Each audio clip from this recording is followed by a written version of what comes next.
So what are we looking at here? Well, let me zoom out here if I can a little bit so that you can see that right there. We're looking at outside the picture of an aircraft, either facing east or west. Obviously, it's either sunrise or sunset here. And what I want to show you here is this is one of the best proofs I have ever seen that the sun is close, all in one picture. Not only do we have a hot spot right here, the sun is obviously still above the wing here, or this wing is blocking the sun, which is perfect for what we need to see here. So not only do we have a hot spot, which we should not have from the sun 93 million miles away, but you have these comfort excuses, is what I'm starting to call them, that people have to remain in the cognitive dissonance. We've shown so many times the sun rays peeking through clouds, and people want to make up all kind of excuses. It's the slits in the clouds making it look like it's coming through at an angle, but it really isn't. Well, here we have that sort of phenomenon with the rays coming through, but this is different. We're looking at light and shadow. Now we're going to first focus in over here at this area right here. So let me grab the magnifying thing here. Let's look at the right side of the picture. Now let's follow the shadow here. Let me change my, there we go. We have the sun obviously above us, and right above this spot right here. And what do we have here? We have a slight left to right angle of the cloud's shadow. You see the shadow here is casting the shadow back. These shadows, by the way, are never cast, like I said, from when the sun gets lower. They never are cast upward. It's always a downward casting. You can even tell here, even though this is still a perspective problem, we are close enough here to tell that these shadows are actually pointed slightly downward. In any case, we can see if we drew a line, you generally have going in like this. Maybe I'll stick lines over the top of this so that we can see this better. But anyway, over here on the right side of where the sun is, we have the angle this way, moving off towards us, but off towards the right. Here in the center, they're coming right at us, or slightly to the right still over here, right at us, right in this part here where we would expect it, where the center part of the sun is. Okay, but let's start moving over and see what happens. Now, with 93 million miles away, this shadow should be the same, because we have nearly 90-degree perpendicular rays hitting the Earth, correct? So we come over here, and what happens? Already, we're getting the shadows starting to peel off, not only towards us, but to our left. We're over there. Here we're coming towards our right. Now look how much it is over here. This is a definite right to left shadow casting here.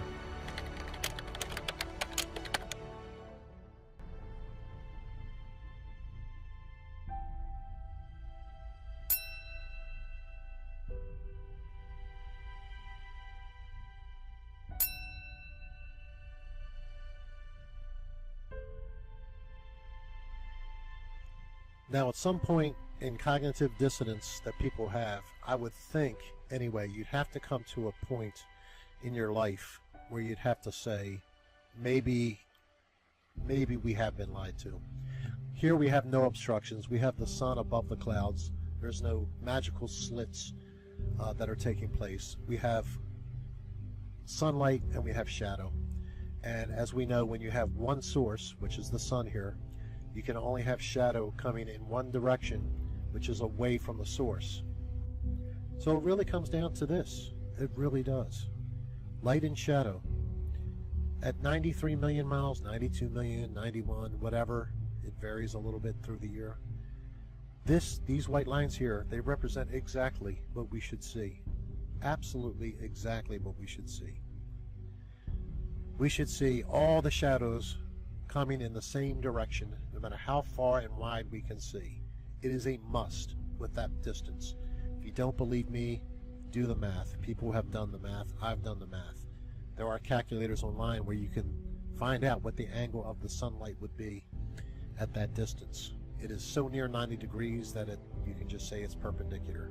89.996 or 9996.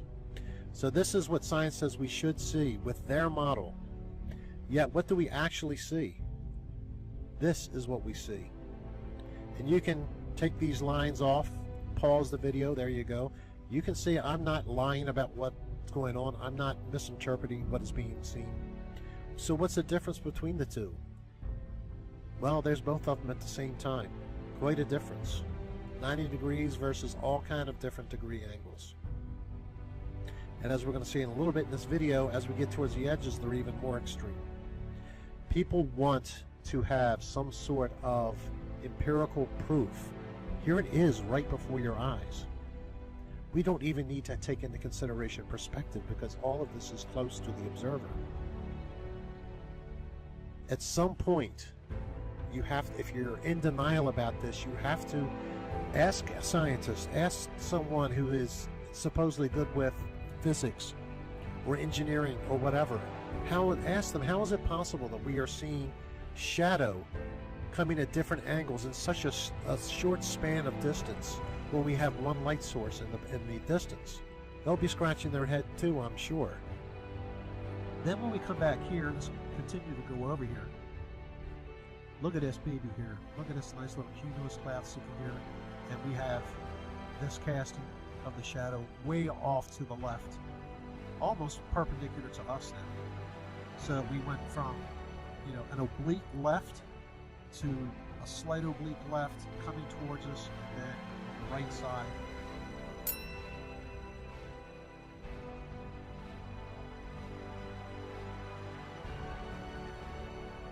They're actually moving away from us on an oblique. We don't have any really good shots over here, unfortunately, I don't think. Yeah, we do. We've got one right here. It's not great because it's going off to the edge of the screen, but you can see it's obviously coming this way.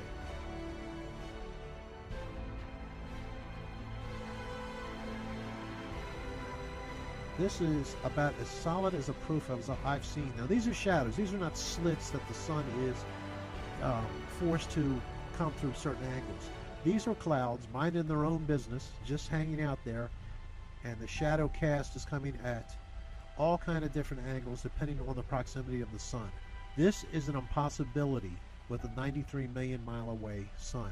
For those of you who can't figure that out, we've done this before. 93 million miles away, the angle of the sun rays coming at the Earth, no matter where it is in the sky, would have to be 89.9996 plus degrees to the Earth. So we don't have that here. We have, obviously, the plane isn't seen millions of miles out here. We're seeing just a few miles here.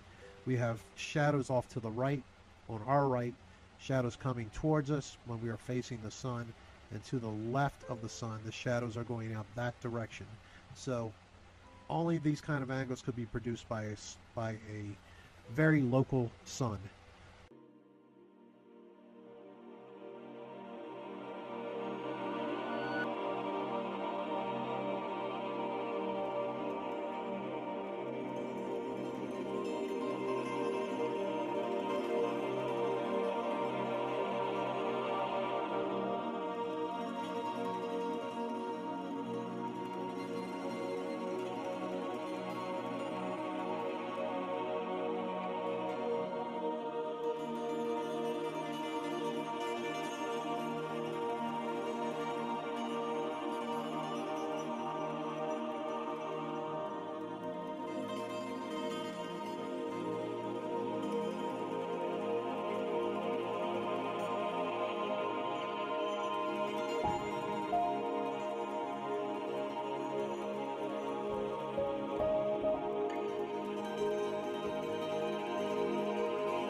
The Flat Earth Sun and Moon Clock App, a dynamic new app to teach family and friends about where they actually live.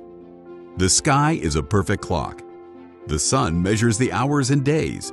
The moon measures the weeks and months. The star constellations measure the seasons and years. 12/12 or 24-hour clock face, or go hands-free. The Flat Earth Sun, Moon, and Zodiac Clock App. with new added features. World Time. See what time it is all around the flat Earth. A true Earth compass that shows true navigation across and around the flat Earth plane. Weather. Tap for detailed local weather information. Know what phase and where the moon is at all times. Watch the sun travel between the tropics for the seasons. Select an amazing background. Add your own or have the app change it to a new one automatically every time you use the app. Add a countdown to your next big date. Learn the truth about our world with the featured video of the day.